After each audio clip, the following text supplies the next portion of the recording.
Hi guys, I'm starting this video off because a lot of my friends and family want to know how I started the ketogenic diet. I would like to start off first by introducing myself. My name is Maria. I'm 23 years old. I started the ketogenic diet September of 2018. I believe it was September 5th, if I'm correct. I'm not entirely sure. I have it written down in my notebook. But I wanted to start off by explaining what the ketogenic diet is and why I started it, and kind of just to give you an overview of what it helped like with my body, So I started the ketogenic diet because I would get sick very easily. I have IBS, I have PCOS, I had non-alcoholic fatty liver disease. I would get really bad migraines. I wouldn't get my period. I lasted maybe about 7 years, going on to 7 years, I believe, without my period. And you would always get the same response. Oh, it's anxiety, it's depression. Nothing's wrong with you, but you feel what you feel. And so I was diagnosed with a lot. I was pre-diabetic, actually. I was almost diagnosed diabetic, but I started the ketogenic diet, and it helped a lot. So hopefully it will inspire a lot of you guys who are pre-diabetic to try it out, so you guys can reverse that if that's what your ultimate goal. My ultimate goal now, of course, weight loss is a plus, but mine was to have better health overall, So I actually started it. I had gone to the doctor, and he actually told me about it the same day I was gonna ask him about it. I was doing research, and you learn things. I was reading scientific articles and how it would help. I was a little skeptical in regards to my IBS because I couldn't eat fatty foods at all. Like TMI, I know, but I would always have loose bowel movements. It wouldn't help out or anything. So that's what I was doing. And it was really scary because it got to a point where I was in and out of the hospital a lot. And it was just very painful. And the pills would help, but they would make me, I know TMI, more constipated, or would not even help at all. Sorry if I'm looking around. There's people staring at me while I'm doing this video. I'm on the go, so I'm just trying to fit it in. So overall, I just started that. And after a while, I noticed that I wouldn't get sick anymore once I started it. I told you I started September 2018. I've been on it since last year. I haven't gotten sick. I got my period, I think, a month or two after starting it. I don't get painful cysts anymore as much as I used to. They would rupture and it would hurt really bad. And it's just, if you guys want to know more about that, then let me know in the comments, or message me on my Instagram. I'll link it below, and you guys can give me ideas or what you guys want to learn more about. I'm really open about my health experiences and everything, so just let me know. So overall, what is the ketogenic diet? Sorry, I have my notes just to remember everything that I wrote down. The ketogenic diet is a low carb, high fat diet. Essentially, you're restricting carbs. Everything like rice, tortillas, bread, anything that has flour in it, or anything that has high carbohydrate in the nutrition facts without the dietary fiber or sugar, alcohol, then that is high carb.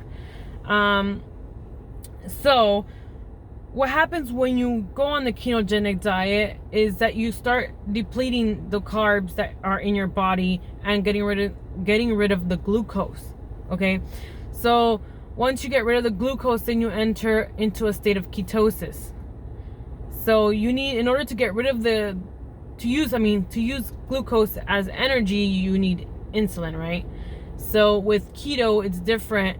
You use ketones as energy that are produced in the liver, which you then use as energy. Okay, it's like a process. When you're in ketosis and you're producing ketones, you burn your stored body fat, hence fat everywhere that's stored in your body, belly, arms, legs, anywhere. You essentially burn the fat that you have stored. So that is what essentially what ketosis, the ketogenic diet. You're eating a lot of healthy foods. How my doctor told me about it was that you're essentially eating how our ancestors did in the past, before, settlers came in or anything like that brought flour or sugar into our country and stuff. It's essentially how he described it to me, right? So you're probably asking yourself, how do you get into ketosis? Well, I said before, you restrict your carbs, you eat more fat, but healthy fat, like avocado oil, coconut oil, avocados, the fat that's stuck on your meat when you go buy it at the butcher's or the deli or whatever you go buy your meat. That's essentially how you get into ketosis. But what I use is I do macros, right? Everybody else on the ketogenic diet probably does the same thing. Some people are more liberal, some people are more strict. When I first started, I was very strict, okay? It's 70 to 75% fat, healthy fats, as I mentioned before. 20 to 25% protein, which is meats, ham, whatever you classify as your protein. 5 to 10% carbs. I usually stick below 5% of carbs, and I watch my calories. So when I started, at my highest weight, which is 270, was my highest weight I ever reached, was 270. And my net carb intake, better said, was 20 grams per day, okay? Once I was starting to lose weight, I kind of lowered my carb intake. I readjusted every 30 pounds, I readjusted my carbohydrate intake to kind of calculate, to help me better, my body do a reset, to lose weight for health purposes, as I said before. My calories when I first started was, I believe it was 1,500 calories per day. Now it's under 1,000, I believe. Sometimes I even go lower than 800, because sometimes I do OMAD, and I'll explain that in further in the video. But essentially, to get into ketosis, you restrict carbs. That helps you get into ketosis, because the ketogenic diet and ketosis is essentially, you're just depleting carbs. You don't eat as much carbs. That's what gets you into ketosis, because you don't have as much glucose. Now you have ketones, so that helps you lose weight. I also noticed when I started, at first I started eating a lot of protein, which really got me into low levels of ketosis. So the advice I would give is to try and track and meet your protein, but don't go overboard, because not everybody's the same, I know that, but for me it helped me like lower my ketone levels, which I noticed wouldn't help me lose weight how I used to before I added more protein. So remember, you have to eat fat, essentially. My favorite fat, the one I love to eat most, and I eat it almost with every meal, is avocado. I love avocado. It's like my top favorite way to get fats in, healthy fats in. I also do olive oil, like when I cook chicken, or when I when I sear sirloin or anything like that, I use olive oil or avocado oil. I'm not a big fan of coconut oil, but I use it sometimes. When I first started, I did use coconut oil, but I'm not a big fan of the taste. Some people are. If that's your thing, go ahead and try it. Do you, right? Remember to drink lots of water so you won't dehydrate yourself. Because if you don't drink water, you're not, I know TMI, you don't pee as much, which you don't get rid of the ketones, which essentially is fat, So drink lots of water, so you don't dehydrate at all. So you don't dehydrate also, sorry about that. It helps with hunger. So what I would do too, because I'm Hispanic, so when you're Hispanic, they tend to serve you big portions on plates, right? And you're used to eating a certain amount of food and you feel not full. So when I first started, I did drink a bottle of water before eating, and that helped me feel more full. It also helps, sometimes you're not even hungry, you're just thirsty, so you just drink and the hunger goes away, you know? Hunger comes in waves, guys. You know, if you wait it out, you know, if you do fasting or whatever you try to do when you're doing your ketogenic diet, that's fine. Do you, and not everybody's perfect, and do what works for you. Snacking, I also, when I first started, I didn't snack as much. Now that I've lost all this weight, I've lost about 100 and I would say 16, 17 pounds. Now I do snack now, but before, when I started this journey, I didn't snack as much. And it's because it takes away calories. So when you go to eat dinner or eat breakfast and you snack throughout the day, you eat less fulfilling meals. Or at least that's how I feel. When I first started, I would do breakfast and dinner, or I would do lunch and dinner. I would skip one meal. That's how I started, right? So I didn't snack so I can have fulfilling meals, and I would still lose weight because I would be under my calories, be under my carbohydrates, and meet my goals for my macros. As I said before, I skipped meals. For like the first 2 months, I skipped, I think, either lunch or breakfast or lunch, right? Then I started incorporating a 16 to 8 intermittent fasting, which means you're fasting for 16 hours and you eat within an 8 window period. Okay.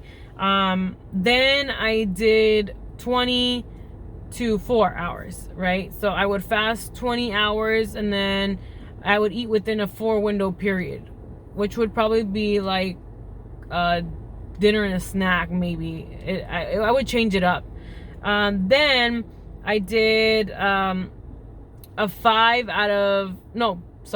it's usually 5 out of 2, but then I kind of mixed it up and I did a 4 and to 3. So I would fast 3 days but eat 4 days like regularly, breakfast, lunch, and dinner. But you have to work up to it. Don't start it off when you first start, because it can be a little bit difficult. And you know, try to work up to it so you won't feel like you're depriving yourself. You know, listen to your body. If you're hungry, eat. If you want a small snack, look for a keto-friendly snack and eat it. Don't hold back. We all learn. This is all learning experience. I learned in the process. I read books. I did research. I did scientific articles. You know, recipes you can Google, you can Instagram. I have plenty of them on my highlights on my Instagram. I post pictures of what I eat for dinner or breakfast or lunch, drinks that I like to drink. Do what works for you. Then I started with OMAD, which is 1 meal a day. You essentially fast for about 23 hours and then you eat for 1 hour period, right? So let's say from 5 to 6, that's your eating window. That's when you eat dinner. That's what I usually do. Sometimes I eat dinner a little bit before, sometimes a little bit after, but I fast 23 hours on most days. Then if I'm hungry, I'll listen to my body. I'll eat, no problem. I still lose weight. It's just do what works for you. As I mentioned before, I ate 4 days and then fasted 3 days. That is what most people know as an extended fast. When you're doing an extended fast, or when you're fasting in period, you should drink electrolytes. One that doesn't have sugar, because when you're fasting, sugar kind of gets you out of fasting, you know. It's usually just fats that don't get you out of fasting if it's less than 50 calories. Drink electrolytes, how I said, and minerals. You know, get your vitamins in. When you're eating, what I do is that when I eat, I get my vitamins in. I drink my collagen, my vitamins. Sometimes I do my MCT oil if I'm low on fats. But you know, we can all research. If you guys want to know more about certain stuff, just let me know, comment below, or message me on my Instagram. you know, if you're skipping meals, how I said before, listen to your body. Don't deprive yourself, because then that's how essentially how we give up. Okay. It's okay to go off track as long as you go back on track and you work hard for it. The ultimate goal is to be healthier, to strive for better health, for better mental health, you know, overall. Fasting, a lot of people don't like it. A lot of people are against it, and that's fine. For me, I feel like it's a reset on my body. I feel like I have a mental, like, clarity. Like, I feel like I can focus more.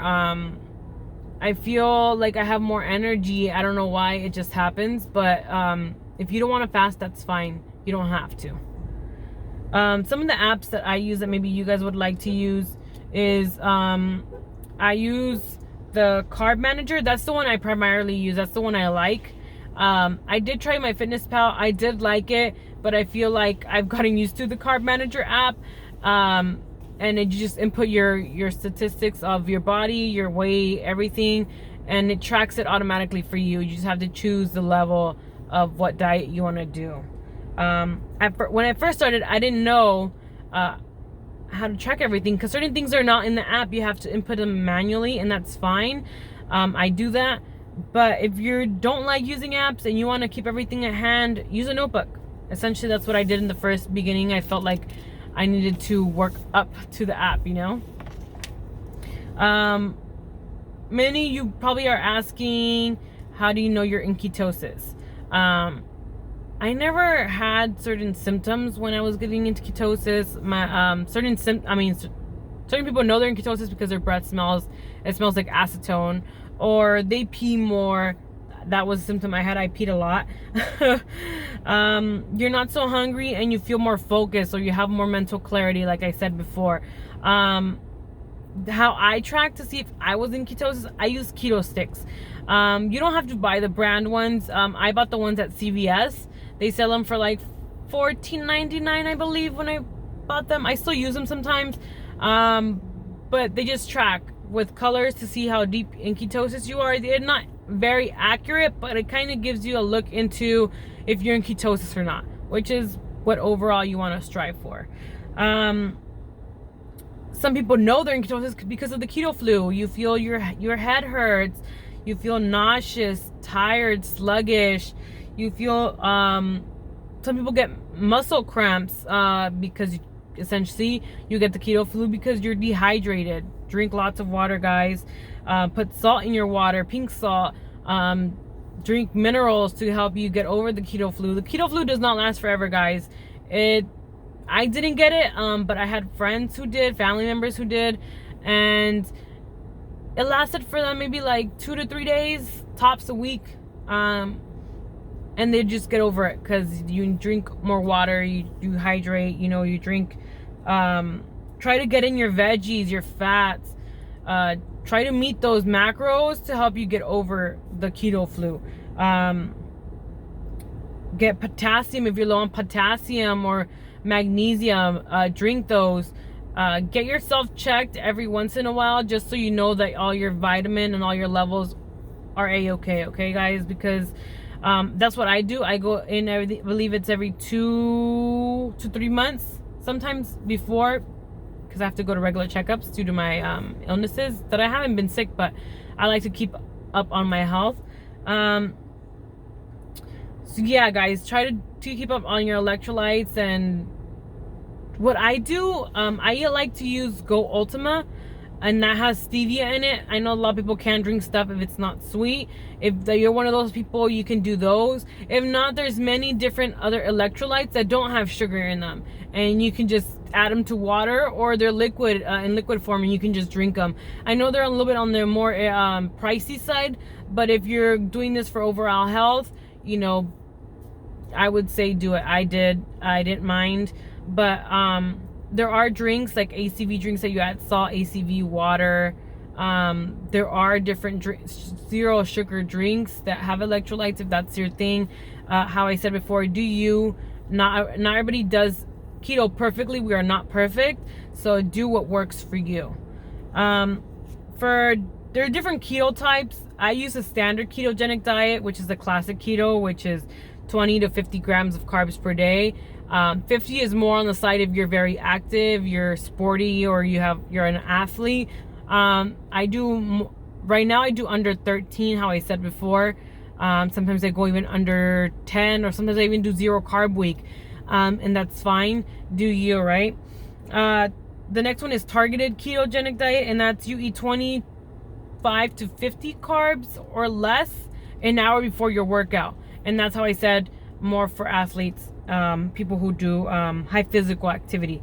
The next one is the cycle ketogenic diet, and that is you eat like certain days high carb. Let's say you eat more carby veggies that have more carbs, or and then certain days you eat low carb, which means you stay under your carb intake. And I do that sometimes on occasion. Like now, Monday through Friday, I do low carb. I fast. I do what works for me. And then on the weekend, a lot of people splurge a little bit more. You like to eat those extra carnitas, or your little extra cheese, or even low carb tortilla or something. That's on the weekend. I do a little bit higher carbs on the weekend. Maybe 25 carbs, but throughout the weeks I do below 13 or 10 carbs. So that's kind of how I do it. Many people do a little bit more. Some people can do 30 or 50 carbs without getting out of ketosis, and that's perfectly awesome. Like how they can do that. I can't. Essentially, when I eat more carbs, I get out of ketosis, so I try to track my intake. How I said before, there are side effects like constipation, hair loss, you get cramps. Essentially, for hair loss, some people drink collagen, drink your hair vitamins, biotin. You can drink all those on the ketogenic diet, so that would help a lot. For constipation, you have to eat more fibrous veggies, okay?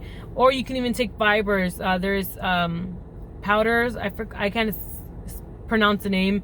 I think it's called psyllium husks or something, but it's a powder. I buy it at Whole Foods. You can buy it anywhere. They sell it at a nutritionist shop. You can go to different, I believe, GNC. I saw it once at one GNC. You can buy them anywhere. That adds more fiber to your intake and to help you kind of get things flowing. For cramps, remember, just drink electrolytes, sodium, meet your macros, and that would help a lot. Some people are asking, what do you eat? Well, you eat meat. Protein essentially is meat. You can eat pork, poultry, beef, fish. Some people like tofu. You can do whatever meat you like, you prefer. I love chicken.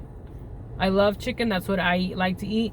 But you can do For greens, just eat like spinach, kale, stuff in that food group, Veggies, I wrote what I like. I like broccoli, cauliflower, zucchini, cucumber, cabbage, lettuce. I love fried cabbage with butter, salt, and pepper. With like some sausages. That's my thing. Or chicken. I love that. But you can do whatever you want, So for fatty dairy, I use hard cheeses with sour cream. Salvadorian cream is my favorite. It's a little bit more liquidy than the other one, but I love Salvadorian cream. Butter, I use salted and non-salted butter. Non-salted butter, I usually do it for baking, but salted butter, I do it like when I'm cooking. So you can do that.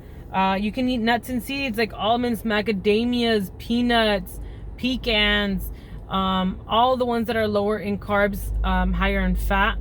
That's what I eat. As I said before, avocado. I love avocado. I use it a lot. Berries, a lot of people like fruit. So if you like fruit, the type of berries I eat are blueberries, raspberries, and strawberries. But I track them because they can have, if you eat more, they have higher carbs. And so I kind of eat, I think of strawberries when I do my yogurt, the recipe I have on my Instagram. I do like an ounce of strawberries or less. Maybe I just do like one small strawberry just to kind of get that sweet, tart flavor with the strawberry. You can do sweeteners, right? A lot of people love sugar in their coffee, love sugar overall. I found that stevia, erythritol, the blend of monk fruit helps. It's very sweet, so I don't add a lot. I'm not a very sweet person anymore, how I used to be before when I used to eat a lot of carbs. I use pure stevia blend. You can buy it at Walmart. I believe I buy mine for $5 and it lasts me almost a month, because very little goes a long way, guys. I also bought Trader Joe's stevia, the organic liquid one. That's my on-the-go one if I can't find the pure packets. But Lanco has, I think that's how you call it. Lanco has one. I don't use those, but you can can order them. I use Swerve for baking. They have confectioner sugar and they have regular sugar for baking, and that's when I do like my cheesecakes, everything like that. I use Swerve, or I use the pure one if I don't have Swerve. You know, for other fats, avocado oil, ranch, coconut oil, you know, all those organic, essentially cold pressed oils, guys. You know, avocado oils cold pressed, olive oils cold pressed. That's ones I use. So you guys can learn how to track your net carbs. The thing you have to know, I will post something on my Instagram so you guys can see, but essentially it's total carbs. Let's say a protein bar or something, right? That's an example. A protein bar has 20 total carbs, right? And it has 10 grams of fiber. Okay, so 20 minus 10 is now 10, right? 10 total carbs. Let's say it has 7 grams of alcohol sugar or erythritol, 7 grams, right? So then you erase that from the 10 and it gives you 3 grams. So the net carbs for that product, for a bar, let's say, is 3 net carbs, which is essentially really good. It's hard to find nowadays some products that are really low carb, but if you look, you'll find them. You just have to keep a lookout. As I said before, recipe searches, you guys can go to my Instagram. It's keto.with.mm, and I post things. I post products I find, recipes that I do or that I tweak, and I kind of post, so you guys can kind of get a look at how to do it. Okay, so you guys would know what to do. You can essentially just Google it. There's recipe books. The library has lots of recipe books. You can buy books if that's your thing. I like to collect some. I have some on my iPad, on my it's like an ebook, and that's what, when I first started, that's what I would use. And if you like to repeat meals, guys, it's okay. When I first started, I loved chicken salad with avocado and egg. That was my thing. I think I can still eat that all the time. So if you like to repeat, if you like to track, if you like to plan foods, that's fine. You can meal prep. There's containers at Walmart for like $5 to $7. You know, do what works for you, for your busy schedule. And like I said before, no keto is perfect. You know, do what works for you. If you guys have any questions, feel free to ask me on the comments. In my Instagram, direct message me, comment on my pictures or my stories, and you know, I'm glad to help people out. I've been helping out friends and family, so and strangers who actually come up to me at the stores and be like, oh, you're on the ketogenic diet. Yeah, well, what do you eat? I eat this and this, you know. Some of us are on a budget, and I know it's hard. Some of us have kids, some of us have families, large families, and it's hard to kind of buy organic stuff, and that's fine. Like I said before, stuff doesn't have to be organic, but you can do you.